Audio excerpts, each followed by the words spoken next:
नायब वज़ीर-ए-आज़म इसहाक डार ने कहा है कि मुहर्रम अल हराम की वजह से ईरान के साथ दूसरे मरहले के मुज़ाकरात ताख़ीर का शिकार हुए हैं।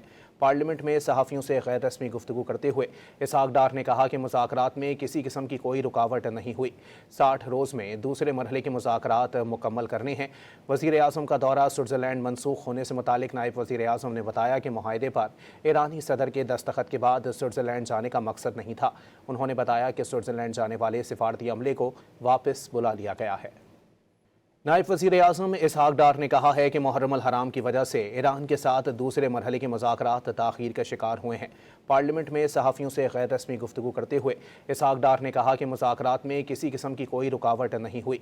60 रोज़ में दूसरे मरहले के मुज़ाकरात मुकम्मल करने हैं। वज़ीर-ए-आज़म का दौरा स्विट्ज़रलैंड मनसूख होने से मुतालिक नायब वज़ीर-ए-आज़म ने बताया कि मुआहदे पर ईरानी सदर के दस्तखत के बाद स्विट्ज़रलैंड जाने का मकसद नहीं था। उन्होंने बताया कि स्विट्ज़रलैंड जाने वाले सिफारती अमले को वापस बुला लिया गया है।